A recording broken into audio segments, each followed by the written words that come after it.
Bismillahirrahmanirrahim. Assalamualaikum warahmatullahi wabarakatuh. Perkenalkan, nama saya Elsaula Sofi Nur Maulidinar, NIM 193212232. Pada kesempatan kali ini, saya akan menjelaskan mengenai toleransi antar umat beragama sebagai wujud Islam rahmatan lil alamin. Jadi, apa itu toleransi antar umat beragama? Toleransi sendiri secara etimologis, menurut Webster's New American Dictionary, adalah memberikan kebebasan terhadap pendapat orang lain dan berlaku sabar menghadapi orang lain. Sehingga, toleransi antar umat beragama bisa diartikan bentuk toleransi yang dimaksudkan untuk saling menjaga keharmonisan dan perdamaian antar umat beragama. Lalu, mengapa toleransi antar umat beragama diperlukan? Toleransi antar umat beragama diperlukan karena memang kita hidup di dunia ini memiliki berbagai macam latar belakang. Perbedaan antar umat manusia bahkan tercantum di dalam Al-Quran, tepatnya dalam surah Al-Hujurat ayat 13. Bismillahirrahmanirrahim. Ya ayyuhan nasu inna khalaqnakum min dzakarin wa untha wa ja'alnakum syu'uban wa qabaila lita'arafu. Inna akramakum indallahi atqakum. Innallaha alimun khabir. Yang artinya, hai manusia, sesungguhnya kami menciptakan kamu dari seorang laki-laki dan seorang perempuan, dan menjadikan kamu berbangsa-bangsa dan bersuku-suku, supaya kamu saling kenal mengenal. Sesungguhnya, orang yang paling mulia di antara kamu di sisi Allah, ialah orang yang paling takwa di antara kamu. Sesungguhnya, Allah Maha Mengetahui, lagi Maha Mengenal. Quran Surah Al-Hujurat, ayat 13. Berlanjut kepada bentuk toleransi antar umat beragama. Yang pertama yaitu saling menghormati kepercayaan masing-masing. Yang kedua, tidak mencela atau menghina bentuk kepercayaan dalam suatu agama.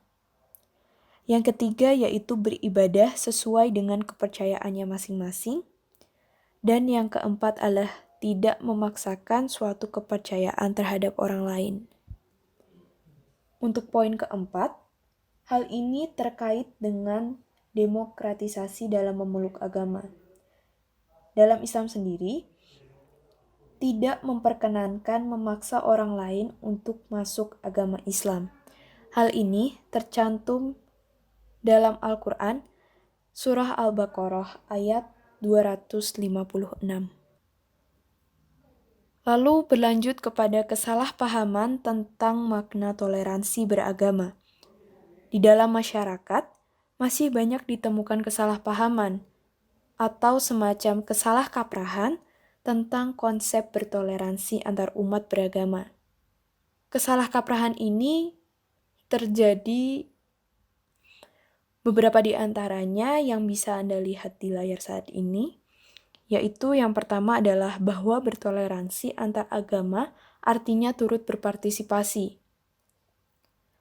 Untuk poin ini, Buya Yahya dalam salah satu kajiannya juga menjelaskan bahwa ikut berpartisipasi, contohnya ikut merayakan hari raya agama lain atau mengucapkan selamat hari raya, adalah bentuk toleransi yang maknanya disalahpahami.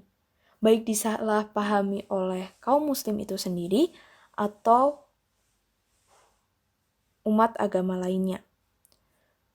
Yang kedua yaitu mengecap secara terang-terangan bahwa agama B dan C dan agama lainnya salah, dan agama yang benar hanyalah agama A. Yang ketiga yaitu memerangi agama lain yang bukan agamanya. Dan masih banyak bentuk kesalahpahaman yang sering ditemukan di dalam masyarakat. Lalu, berbicara mengenai perbedaan agama, Islam sudah memiliki dasar yang jelas tentang bagaimana antar umat beragama harus saling menghormati dan menghargai kepercayaan masing-masing, serta tidak mencampurinya.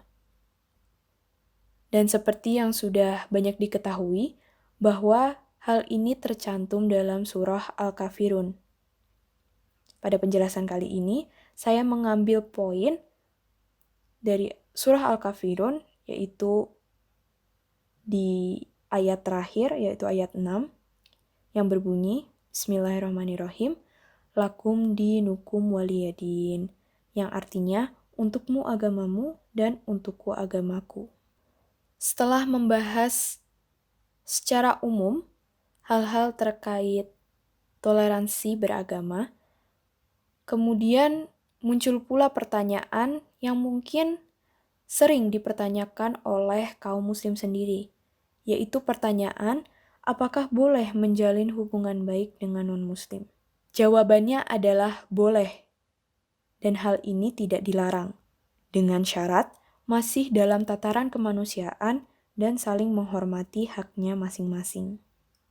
Terkait hal ini, Quran juga sudah menjelaskannya dalam surah Al-Mumtahanah ayat 8 yang artinya Allah tidak melarang kamu untuk berbuat baik dan berlaku adil terhadap orang-orang yang tiada memerangimu karena agama dan tidak pula mengusir kamu dari negerimu. Sesungguhnya Allah menyukai orang-orang yang berlaku adil.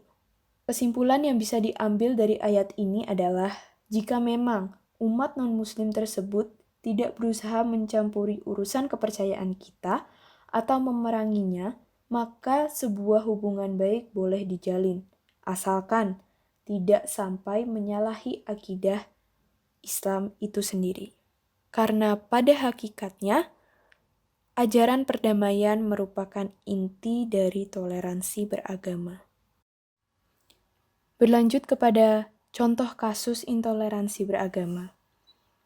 Pada tahun 2018, di Yogyakarta, terdapat kasus kekerasan terhadap jemaat di gereja Santa Litwina, Desa Trihanggo, Kecamatan Gamping, Kabupaten Sleman, mengakibatkan seorang romo dan 2 jemaat gereja tersebut mengalami luka berat. Setelah penyelidikan dilakukan, pelaku penyerangan diduga adalah seseorang yang terpengaruh radikalisme. Dari kasus di atas, bisa diketahui penyebab sang pelaku melakukan tindakan tersebut. Penyebabnya diantaranya yaitu yang pertama adalah radikalisme agama. Seseorang yang mempraktikkan ajaran agama dengan cara terlalu berlebihan, bahkan ekstrem, dan menggunakan kekerasan tanpa peduli dampak dari perbuatannya. Yang kedua yaitu truth claim, atau bersikap merasa paling benar dengan cara mengeliminasi kebenaran dari orang lain. Yang ketiga yaitu polarisasi, atau menganggap orang yang seagama dengannya termasuk in-group, dan selain agamanya adalah out-group. Pengkategorian ini akhirnya menciptakan suatu jarak berlebihan dan melahirkan permusuhan, bahkan tindak kekerasan. Rahmatan lil alamin, wujud aplikasi toleransi beragama. Islam rahmatan lil alamin memiliki makna Islam adalah rahmat bagi seluruh alam. Dengan kata lain, Islam adalah rahmat bagi seluruh umat manusia, baik bagi penganut agama Islam sendiri dan juga bagi umat beragama lainnya.